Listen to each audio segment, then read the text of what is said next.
So this is it. This is my view. Well, what do you reckon to that?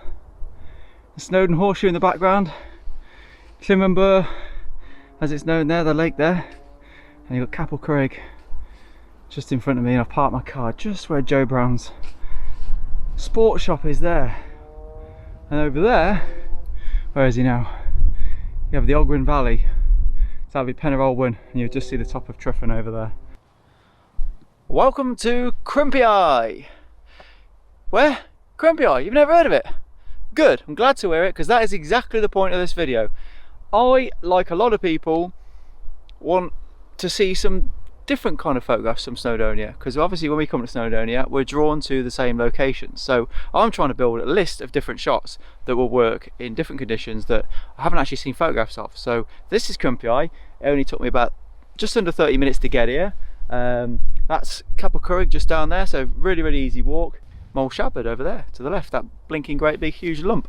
So yeah, really excited to be here. Now this shot I want to get in the snow. I can't wait to come here when all the mountains in the background are frozen and the lake's frozen and everything's freezing cold and we get that pink colours and stuff. But yes, looking forward to that, and it's like a 40-minute run up there, half an hour walk up from the car, so brilliant. But yeah, I really want to get a list of photographs or a list of locations that people aren't used to seeing photographs of, and I've never seen a photograph from Crimpy. Really exciting. Yeah, so absolute acres of time before sunset's in that direction, and my app tells me that there is going to be a bit of colour in the sky tonight, so I'm super excited about that. That's epic, really good. And then tonight, because well, last night I camped up on the Horseshoe between the two biggest points there. I slept in a bivvy bag for my first time, and it was a really we got some amazing pictures. I was there with my mate Ailey, who lives up here, and he's a mountain genius and amazing photographer, so check out his Instagram, he's phenomenal. Now because I was in the bivvy bag, didn't get a great sleep, so it was flipping freezing, and I slept through my Milky Way opportunity, so I'm absolutely livid with that. So as soon as these amazing clouds light up and give us a nice picture here, I'm hoping they bugger off so I can go down there to the Ogwen Valley, which is, you've got Penarolwen on the right, and you can just about make out the tip of Tryfan over there. So I want to go up on that bank over there and get a Milky Way shot if possible, if the weather permissions. I don't care if the weather says no, I'm doing it anyway, so that's what I'm hoping for. Yeah, absolutely acres of time to get this shot, because it's about 2 hours before sunset. But it's just nice to be up here, chill, and I've got the place to myself. Absolutely wonderful, amazing. And the summit is just there. That is the summit of Crimpy. I'm glad you haven't heard of it, and apologies if you have heard of it and you live in Snowdonia and I'm saying it wrong, but for the sake of this video we're saying it's Crimpy. Anyway, let's go and find a shot.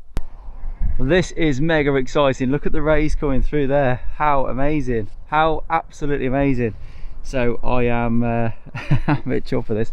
So this is the composition I had before.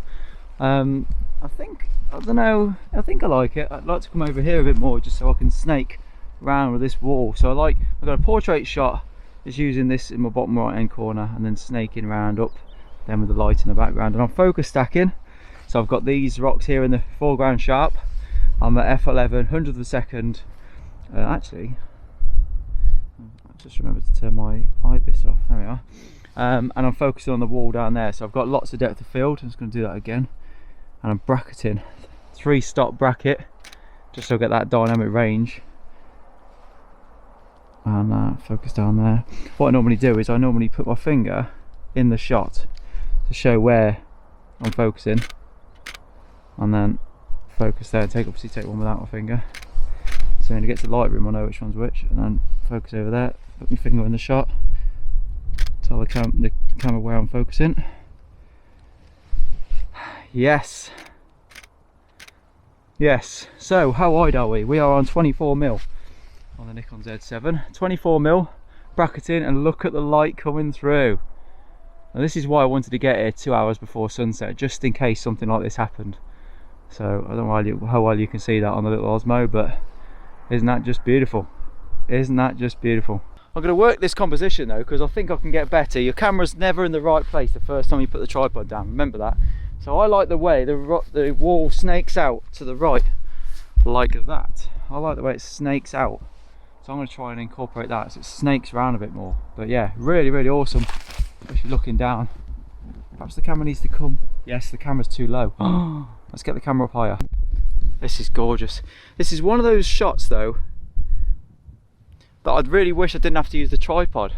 Because of the dynamic range, and we've got to keep that detail, we've got to watch the histogram, we've got to make sure we've protected the highlights, and we've got to keep everything, the camera still. So I need to use the tripod, but just finding it easier handheld to get the shot I want, but I can't get the tripod anywhere near where I want to be. I want to be right over the edge. I want to exaggerate that snake in the rock that's going around there, and I can't do it with the tripod, and I can't take the shot handheld. I could try and get one forcing the dynamic range of the Nikon, seeing how well. It's that way that rock fall, that wall comes out there. I really like that. I just can't get it. But yeah, it's absolutely stunning over there. It's catching over there as well in the Ogwen Valley. This is beautiful, really beautiful. So yeah, really pleased with this, really pleased. I'm just going to keep an eye on my histogram, make sure I'm pushing the I'm pushing my look. Make sure I'm pushing the exposure as much as I can to the right for the base image, but obviously we've got 3 stops either way of the base image to retain the highlights and stuff like that, and protect the shadows and stuff. So yeah, unfortunately a bracketed image, but I think it'd be a good one. See, I really like this landscape as well, as opposed to a portrait shot, but I think there's too much space on the right, the left and right. It's all about that middle part of the valley, and this zigzag snake going all the way up to the valley, going all the way up to Snowdon Horseshoe. So I have to have the camera portrait because there's just too much wasted space on the left and right. But otherwise I do really like it though, I like it as a landscape. It's that nasty grass area which is awful as well. You've got to have a portrait shot just to get rid of all that. Remember, always try and get rid of what you don't like. Where there's a will, there's a way. I'm just lying on the floor. I have to try. I've got to get a landscape shot. The light coming down on the Ogwen Valley side as well is absolutely sublime. So I'm just lying down, using the wall in the foreground here to get rid of, eliminate all this nasty grass. So just the lower the camera gets, the less you can see that grass over here, that light beige grass. So just lowering the camera, and I'm focusing right on the foreground here. I'm having to go to f14 because I can't handheld focus stack, but I can handheld bracket because I only need the dark and the perfectly exposed photograph. I don't need the overexposed photograph anyway. So I know the shutter speed is going to be fine to handheld it. I've got the IBIS back on, and I can align the images in Photoshop. I think it'll be alright, but I've got to get that light. I mean, can you see that light? Can you see that? Oh, I've got to get it right. So let's get a shot here. Just really low to the floor, keeping on the histogram. What's that to do with one hand? Just about 18mm. Oh, fabulous. That light is gorgeous. This is amazing. I'll probably be lying in sheep shit, but I don't care. This is amazing. Oh yes, I've got a polarizer on, but it's not doing anything. I thought I'd put it on just in case it helps me exaggerate the rays and stuff in the sky. I don't know. I'm going to try. Probably the dehaze tool in a grad, in all honesty, but you've got to try these things. Okay, maybe I caved. I'll try the tripod, just in case.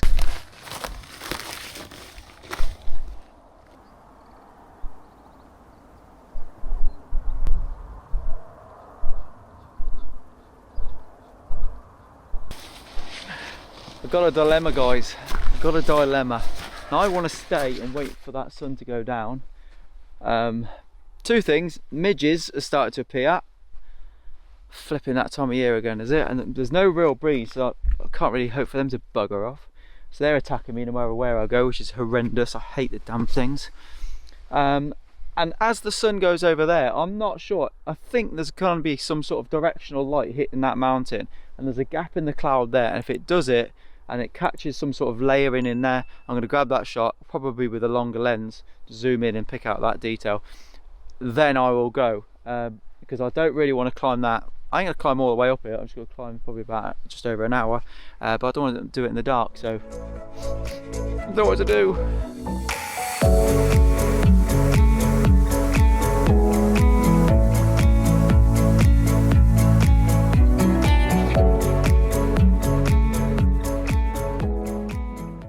Okay, so before we jump in and have a look at these images, I did mention this book whilst on the side of that lump. This is Nick Livesey's book. Absolutely superb reference book for Snowdonia, photography and hiking. So yeah, thoroughly recommend this book. It's really helpful.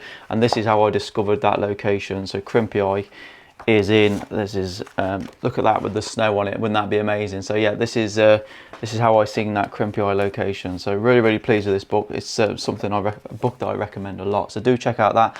I'll put a link in the description. So well done, Nick Livesey, for that. Basically, I think what I've took from this is that you should never just stick to your tripod. I think that as soon as I took the camera off the tripod, the images got progressively better. And then obviously as the light got better, I was feeling a lot more confident about free holding my camera and getting some really cool shots. So the ones at the end I'm really pleased with. This first image, don't like at all. Now, I haven't really edited it. I edited these photographs about 3 or 4 weeks ago, pretty much as soon as I come back from the trip. Now, this image to me doesn't really warrant any editing at all. It doesn't.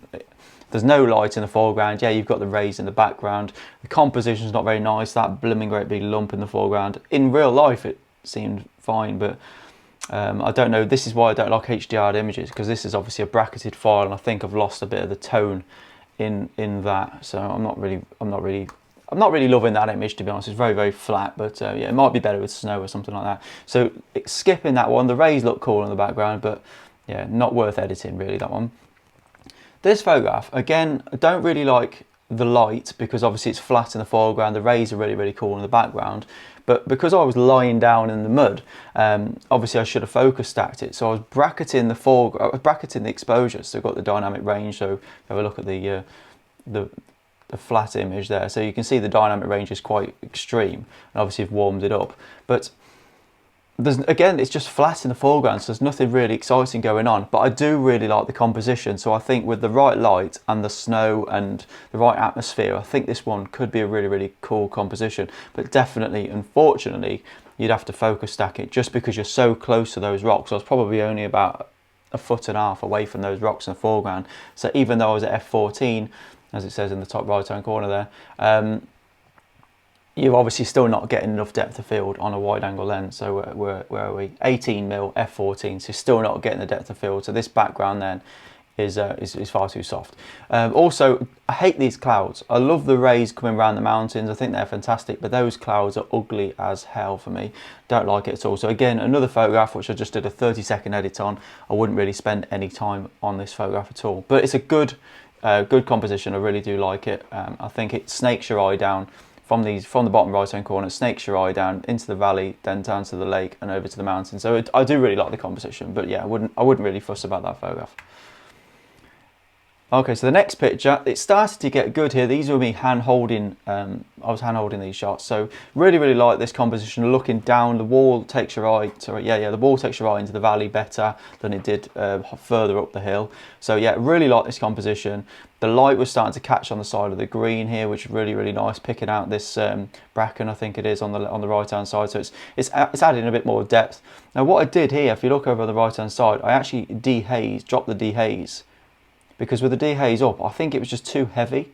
So if I put the dehaze on 0 there, that's on 0. So by dropping the dehaze down, which is very rare I do this, it actually added a bit more depth to the image, and it added a bit more brightness to the furthest part of the scene. I think it added a lot more 3D-ness, if you will, to the image. So yeah, rare I do that with the dehaze tool, but yeah, it works for that one. Now, again, as the sun moved down, it started to get a bit warmer. Really like this composition, really like these rocks, really like this detail in the bottom right here. I think that works out really well. So these rocks are really nice as foreground. And I don't think my computer's going to be really slow loading this, isn't it? Yeah, there it is. I don't think it's too much in the way of foreground as well. I think it's a nice balance. It's not, sometimes you see foreground shots, they're really too close to the camera. I think this is quite a nice one because it takes your eye from the bottom right. I'd like to have had a little bit on the left hand side. I think I went a bit too close on the left hand side there, but your eye does come round here and then down into the valley. Really like the white balance and everything on this. I think it's come out really well. Again, dropping the dehaze a little bit just so you get that brightness down the valley. I think that really does help give it a bit of depth. But I've left the flare, so you can see the flare here on the right hand side. I've left that in. Now if I'd have had a lens hood, that wouldn't have been a problem. But I also wondered if I had a lens hood, whether or not I'd have got a bit better contrast in the photograph as well, a bit more depth and tone to it. But I do really like the photograph, and then the next one is pretty much, I think, the same photograph. So yeah, the same photograph. So again, you can see on the right hand side, very little in the way of editing's done to this. That is it. So looking at the dynamic range, it's an extremely high dynamic range shot. Just brought the white balance up now just to warm the scene up, but otherwise that is it. I do like the photograph though. I do like the photograph. I think it's come out well. So I'll leave it there. I will show you these photographs edited properly at the end of the video. I hope you enjoy the video, and if you haven't already, do hit the subscribe button, and I'll see you again soon. Oh yeah, and do check out that vlog from the top of that mountain there with Ayla. That was fantastic. So if you haven't seen that, I'll put a link to that video at the end. I'm really proud of that adventure. We got some of my favourite ever photographs on that trip as well. So great to hang out with Ayla. He got an absolute belt of a shot, so do check that out as well. So yeah, thanks for watching. See you guys soon. Take care.